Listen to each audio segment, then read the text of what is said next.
You see the same guy there any time of the day. There's been a lot of crime in Lima, but there's a lot of beauty there too. If we could go to the next slide. These are my students in Lima. I had 10 students, and we did a class, I called it Apostolic Hermeneutics. And what that means is, hermeneutics is the way that we understand Scripture.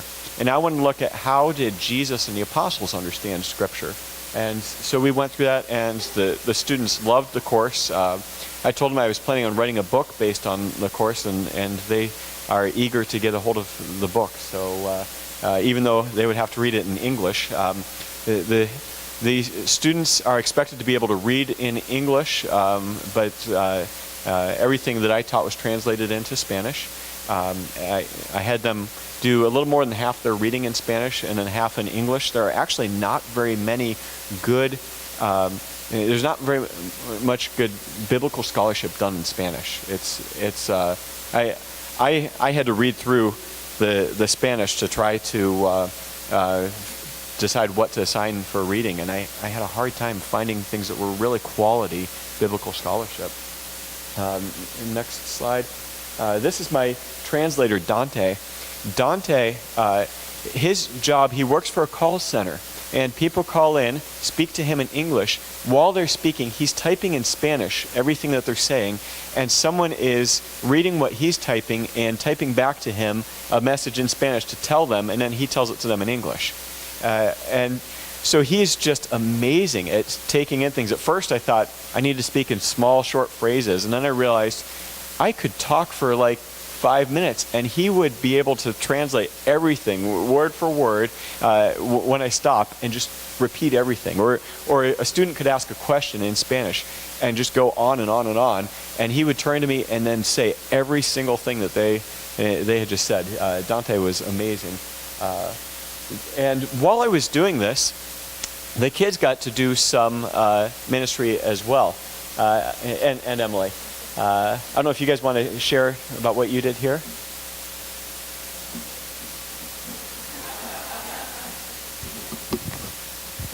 It was a conversational English class, basically, and the way that they formatted it was they'd usually have a Bible study where they're looking at Scripture and talking about it, and then there was time for discussion and questions and everything. A lot of the people, they've got some education, but they still need a job, and English, having a really good mastery of English opens up a lot more job opportunities for them. So the children got to sit and talk, and I got to sit and talk with some of the folks. We can go to the next slide. There were 2 nights that we did this ministry. Okay, go ahead again. There's Esther there. Go one more. All right, the second night, they talked about, they didn't have a serious Bible study, but we talked about Jesus kind of as a superhero figure, comparing and contrasting with superheroes that we could think of.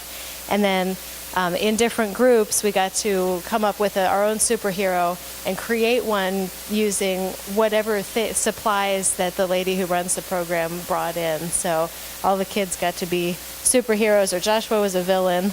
We talked about villains a little bit too. So we really had a lot of fun with them. And there's a couple more pictures from this night. You can see Esther there. I think that's Esther dressed up in the blue with the yellow cape there. And from the back, so you can see some of the audience there. And then, what do we have next? Oh, this is a friend that Emily made. Okay, and then next slide, we also got to visit some of the ministries that are taking place there. This is a ministry called Palabra Hecho Hombre. Yeah, word made flesh. And basically, this is a ministry that is to children. A lot of children, 8, 9 years old, will be selling things on the streets, and some of them are homeless, some of them are just worked really hard by their parents, and so there's a ministry to the children here, and we got to see some of the things that they do. Next slide. Oh, here you can see us crammed 9 of us into a car here. So they don't have as strict rules about seatbelts there, and they don't follow the rules. I should have put. I had a picture of a guy riding a bicycle with a kid up on the handlebars. I didn't put that one up, but yeah, just safety is not as much of a concern there as it is here. Next slide. We got to go to the beach there in Lima. It's actually winter there. Now, they're close enough to the equator that their winter's not like our winter, but their winter isn't like our summer either. The water was cold, but you can see the kids loved it. We can go on a couple more slides here. Nathan made friends with Brandon. This is one of the kids that we were staying with. Yeah. There's Joshua enjoying the cold water. And next slide. And we can go on through the next few pretty quickly. Just a few pictures at the beach. They got to play soccer a lot. Here's a place that right above the beach there was this beautiful outdoor mall, and I was invited to a fancy dinner there at a nice traditional Peruvian restaurant, and so we are standing in front of the water there. We got to walk to a wonderful playground, had trampolines there the kids were jumping around in, and next slide is a big steep slide, so we enjoyed that. We also got to take a bus around Lima and see some of the traditional buildings. If you advance ahead, you can see there were a lot of buildings like this, hundreds of 500-year-old, 400-year-old buildings, just very elaborate. Actually, if we could go back one slide. This building here is, there's a church and a monastery there, and we got to go inside, see a 400-year-old library, just had tens of thousands of books from 400 or 500 years ago. There in the monastery, artwork from that time. It was absolutely gorgeous. And then we go down, and Nathan, what was downstairs? The catacombs. Yes, the catacombs, where we saw thousands of bones where people have been buried. At first it was just the monks in the monastery, and then they made it the main burial place for people there in Lima, and so tens of thousands of skeletons all arrayed there for you to see. And so wonderful time of exploring. The next slide actually takes us to the second place that we went. So first week we're there in Lima. I was working with those 10 students. We got to be on the coast. Lima, by the way, it never rains. It's right there on the coast, and it's always cloudy, never rains. They have to irrigate everything. Hired just thousands of workers. Everywhere you're going, you're seeing people watering plants, and they make it look gorgeous, but it doesn't actually rain there. It's actually desert. But here we're in Cusco. This is up in the Andes Mountains, and just a beautiful place. The whole video that you saw was from Cusco. You can see a couple women in traditional dress who photobombed our picture and then expected money, and weren't happy with how little we had on us to give to them. We can go ahead. You see, there were some neat traditional buildings there. We can go ahead a couple more. But it's all set in front of the mountains. On the top of one of the mountains was this statue of Jesus, Cristo Blanco, they called it. We hiked up to that mountain, and if you look ahead, we can see the big climb up. Emily was actually feeling sick that day. She seemed to get strep throat while we were there, and so I took the kids, and we hiked up this mountain. We can go ahead, climbing up all the way to the top where Cristo Blanco is. We can go ahead again. Yeah. Keep going. And there we are up at the top. And you saw in the video Nathan's big smile when we got up to the top. The kids loved the adventure. And going on ahead, there's the look down into the city of Cusco from up on the mountain. The next few slides are pictures of us exploring on top of the mountain there. There were some Incan ruins.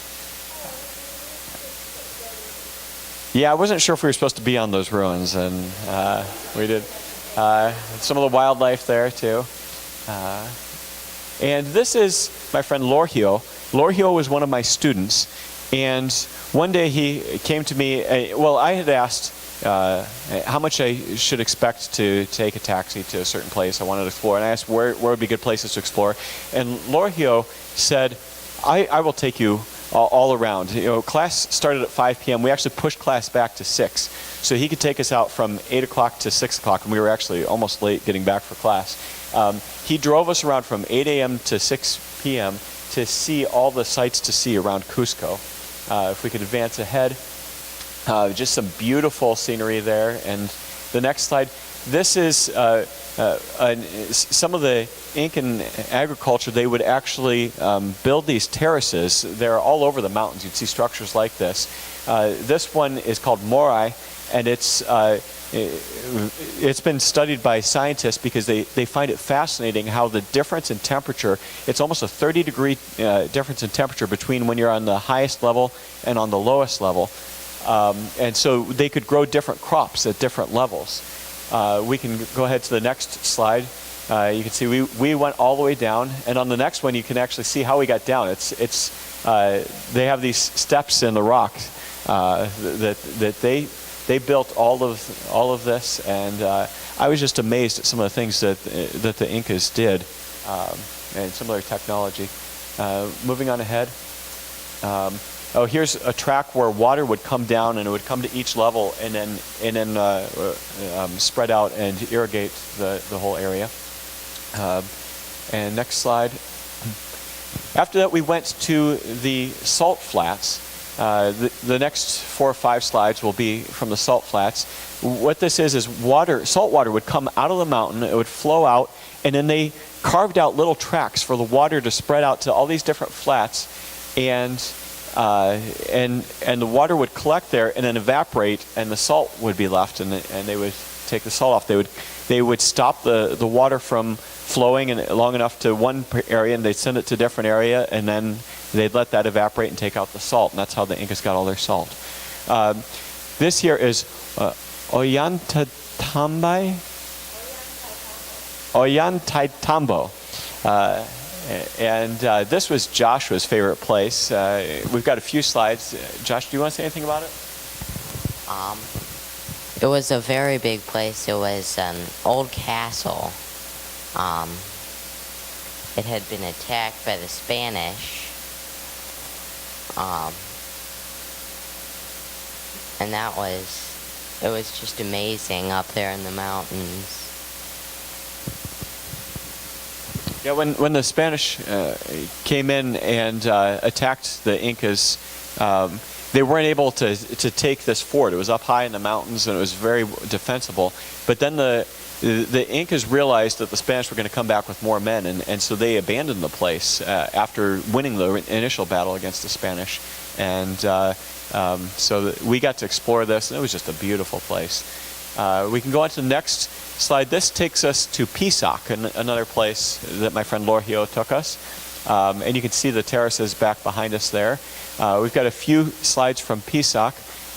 Just absolutely gorgeous, and nice little castle structure up there. And here we had they're more modern toilets. We're walking up to this area where they had the baños, the bathrooms, and as we're walking there, there's a woman ahead of me, and I hear her say, "I don't need to go that bad," and she turns around, and then we get up there, and all of a sudden Emily says, "I've always wanted to go in one of these." And so yes, we got to experience a squatty potty. And going on ahead, we also got to ride on horseback and see some ruins from our horses, and it was absolutely beautiful. Nathan wanted to say something. No? He liked having the white horse. He thought that he had the special one. Okay, and so this is Saksai Waman, which is one of the ruins that we could see from our horseback riding. Here's my students there in Cusco. It was a smaller class. I had 5 students and the translator there. Emily pointed out I'm a head taller than everyone else. And the first night of class was supposed to run from 5 to 9 p.m. I asked my translator, well, when do you have dinner? And she said, we don't really eat dinner in Peru. Our big meal is lunch. And she said, we just have bread at dinner time. Which is also what they had every breakfast. And so every breakfast at the hostel where we stayed, they would put out this really sweet bread, and you liked it the first time you ate it, and then you really got sick of eating it by the second time you're eating it. Because it had the same bread there for dinner. Sometimes you'd put jelly on it. Sometimes they'd have one piece of ham or one piece of cheese on it, but it was mostly just this sweet roll, 7 days a week and at least twice a day, and so that was an interesting experience of Peru. Next, we actually met a girl here in the airport who's from Georgia, and she and Esther started playing chess together. They became friends and got to ride together on the airplane. And on the next slide, Emily also friends with her mother. Moving on ahead. This is the Panama Canal. We had to stop in Panama, an 8-hour layover, so I said, let's go to the canal. After taking a taxi to the airport in Cusco and asking how much it would cost, it cost me 12 soles, which is about $4, to take a taxi at least 10 miles to the airport. We get to Panama City. Panama City is a much bigger city. Asked them how much to take a taxi to the Panama Canal. They said, for 5 of you, $125. US dollars. And I told the man, well, I don't have that much money, and can you do any less? And he says, where are you from? And I said, I'm from the United States. He said, you're not from the United States, because people from the United States are nice. You must be from England or Canada or something. I don't know what his perception is, and I don't know if nice just means willing to pay $125 to ride a taxi, but yeah. So, but we did end up finding a free shuttle to a mall, and then from the mall, I was able to find someone to drive us to the canal for $50. So we got to see the Panama Canal, see the ship go down, be lowered down to the lower level. And just a couple more slides. That's another picture of Panama City. It was a big city. Here we are flying into Chicago, flying over Lake Michigan and coming into the city. And so it was a wonderful trip, wonderful opportunity to do ministry through teaching, through what the family got to do. It was a bonding opportunity for the family. We got to experience a part of the world that we never would have experienced otherwise. We got to climb together, we got to have fun together, and we are just so thankful for all of you who came together and made it so it wasn't just me leaving my family for 2 weeks, but I got to take my family with me and experience a part of the world. So just want to thank you.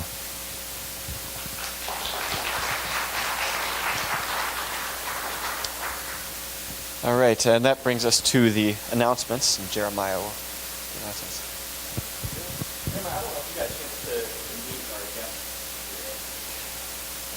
guests. I didn't. I was going to pull, actually just by a show of hands, is there anybody here for the first time that hasn't been here before?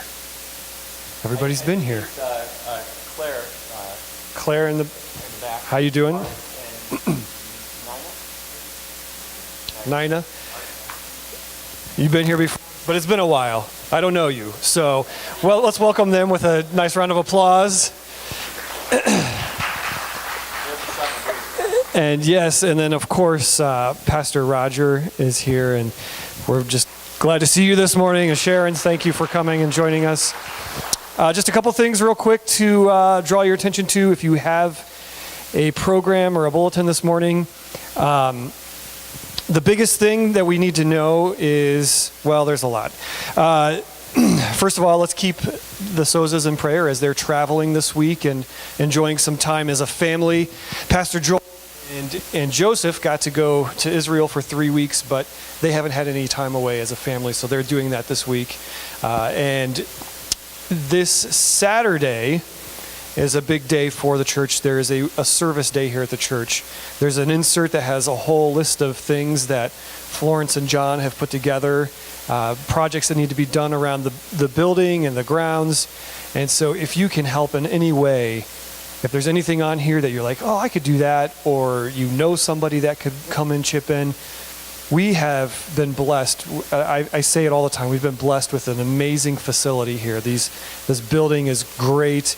The grounds we have are beautiful, and we need to be good stewards of those. So if you could please chip in a few hours on next Saturday, that would be wonderful. Also, in absence of Pastor Joel, we'll be hearing from Dr. David Sloan this morning. He's bringing the word to us. And as well as next week, the Matthews will be here. Lauren and Jimmy Ruth are actually parents of a good friend of mine. It's a small world. But they'll be coming here. They'll be ministering through music and word. And there's a few of these. If you'd like to take one of these home, or don't take it home, go put it up somewhere so people know that that's happening next week. And the 20th, Wednesday, August 20th, we will be having our youth back to school bash. So students and who are 7th grade through 12th grade, come on out. We're going to have all kinds of fun stuff going on. So please, if you know of any students who would like to be a part of what we're doing here, we'd love to have them join us. And with that, I think we have covered everything. It's been a great and busy week here, and there are many, many great and busy weeks to come here at New Hope. So with that, I will ask Dr. David to come back up. Or am I missing something? Oh, we're moving on to VBS stuff, part of the great and busy week that we've had. All right, here you go. Thank you. It was a very exciting week, and I really